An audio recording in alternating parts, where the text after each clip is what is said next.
For Kelly Fitzgibbons, life in the quiet village of Woodmancote seemed perfect. At 40 years old, she was living with her partner Robert and their two beautiful daughters in a lovely detached home in West Sussex. 4-year-old Ava was energetic and angelic, telling anyone who'd listen that she wanted to be a princess when she grew up. 2-year-old Lexi was cheeky and mischievous, with the signature Fitzgibbons curly hair that matched her mother's.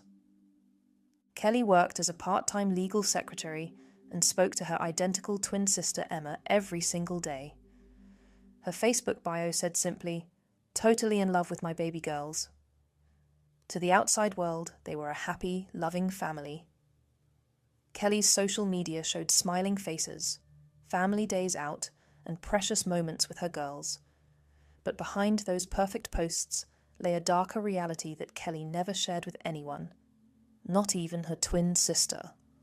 On 29th March 2020, as Britain entered its first COVID lockdown, that reality would explode in the most unthinkable way. In a single night of violence, this loving family would be destroyed by the very man who was supposed to protect them. Kelly Fitzgibbons was born on December 30th, 1979, at St. Richard's Hospital, Chichester, just 7 minutes after her identical twin sister Emma. The twins grew up in Heatherclose, West Ashling, enjoying what Emma later described as an idyllic and happy childhood. They attended Funtington Primary School and Bourne Community College together, making up dance routines and performing plays for their family.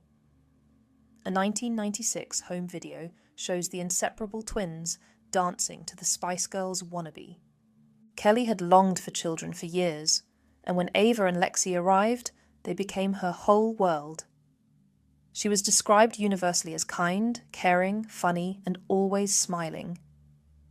Emma said Kelly was the person who made her laugh most. Her family said she was the heart of everything they did.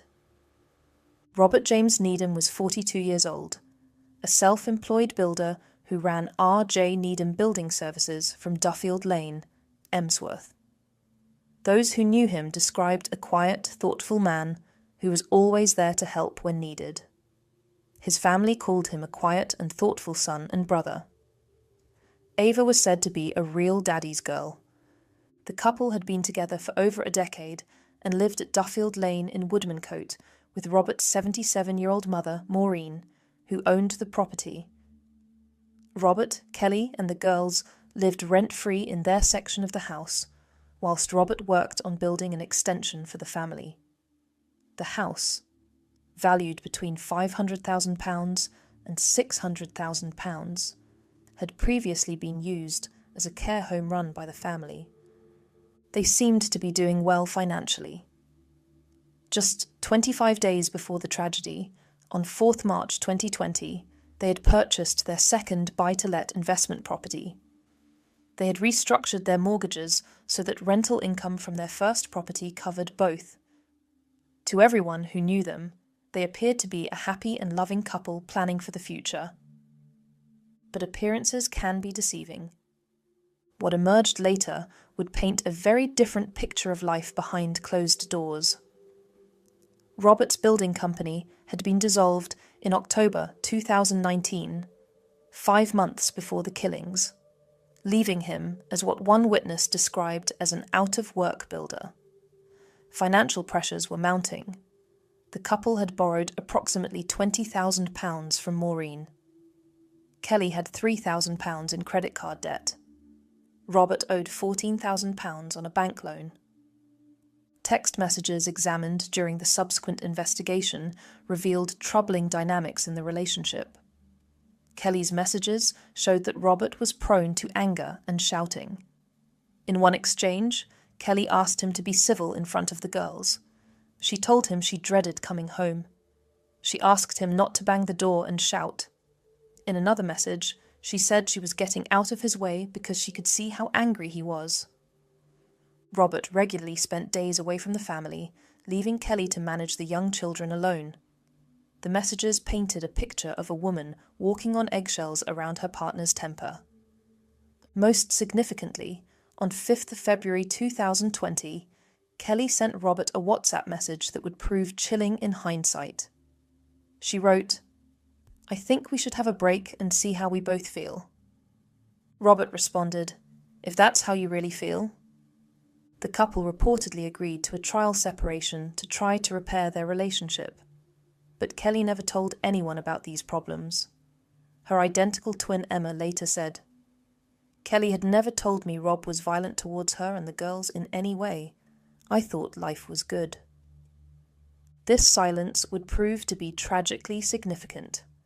Kelly was suffering alone, maintaining the myth of a perfect family life, whilst privately enduring what experts would later recognize as signs of emotional abuse and coercive control. Behind his quiet exterior, Robert Needham was struggling with demons of his own. He had been treated for depression as a teenager in the 1990s and again in 2003. He had visited his GP in 2013, complaining of work-related stress, and had a documented history of suicidal thoughts. Perhaps most concerning was his long-term cocaine habit. In 2017 to 2018, he had sought medical attention for nose pain, telling Kelly it was caused by dust and debris from his building work. An ENT consultant concluded it was actually caused by cocaine damage to his nasal passages. Kelly never knew the truth. Hair analysis conducted after his death would confirm cocaine use in the 3 months preceding the killings.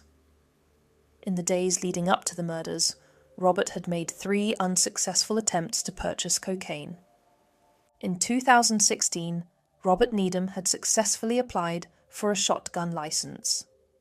In 2017, he was granted a firearms certificate. What happened during that application process would later be described as a catalogue of failures that exposed critical weaknesses in Britain's gun licensing system. When Needham applied for his shotgun certificate to Hampshire Police, he lied on the application form about several crucial details. He failed to disclose a police caution he had received at age 25 for involvement in bicycle theft. He omitted his history of depression treatment. He didn't mention his GP visit in 2013 for work-related stress. When a firearms inquiry officer visited Needham for a mandatory home interview, Needham was confronted about these omissions. He claimed his partner Kelly had filled out the form because he didn't write well, though Kelly's family later confirmed the form was clearly in Robert's handwriting. When pressed about the undisclosed police caution, Needham claimed he didn't think it was relevant because it was a long time ago. Despite discovering that Needham had lied on his application, police still granted him the license. The officer recommended sending a disclosure warning letter advising against failing to disclose information in future applications. That letter was never sent. It fell through the cracks when the case transferred from Hampshire Police to Sussex Police. In 2017, when Needham applied for a firearms certificate, his GP surgery was asked to comment on his suitability. The surgery said it did not have the capacity to respond. The license was granted anyway. By 2019, Needham had sold all of his weapons and owned none. For 9 months, he was a licensed gun owner with no guns. That would change in March 2020. On 20th March 2020, the day Britain entered its first COVID lockdown, Robert Needham walked into a registered firearms dealer and purchased a shotgun. He told the dealer he wanted it for shooting pigeons. He didn't purchase ammunition that day, but a bag of shotgun cartridges would later be found on the family's dining table. Just 9 days later, that legally purchased weapon would be used to destroy an entire family. The last weekend of March 2020 was a time of uncertainty for everyone in Britain. The country had just entered lockdown, and families everywhere were adjusting to a new reality. For the Needham family, it would be their last weekend together. 2 days before her death, on Friday 27th March, Kelly posted photos on Facebook of a family countryside walk with the caption, "Our walk for the day," accompanied by a heart emoji. The family outing was unusual.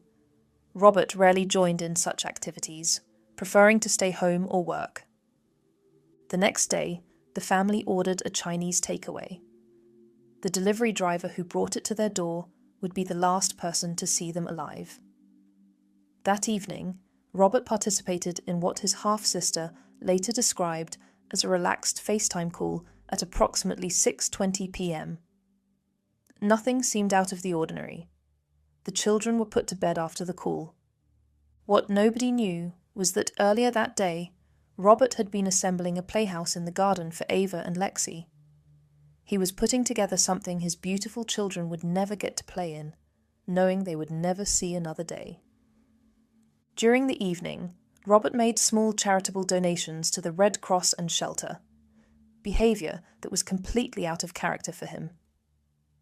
At 11:45 p.m, he sent a friend a joke video clip about suicide, featuring a man whose wife had just killed herself as part of a suicide pact. The man in the video was laughing. Robert's mother, Maureen, who lived in another section of the property, later told investigators, "Shortly after the call, I heard a loud thud or crash. Shortly after that, I heard banging. She believed the noises were the girls jumping on furniture, something that wasn't unusual in a house with young children." What Maureen didn't know was that during the night, or early that morning, Robert Needham had taken his shotgun and systematically murdered his entire family before turning the weapon on himself.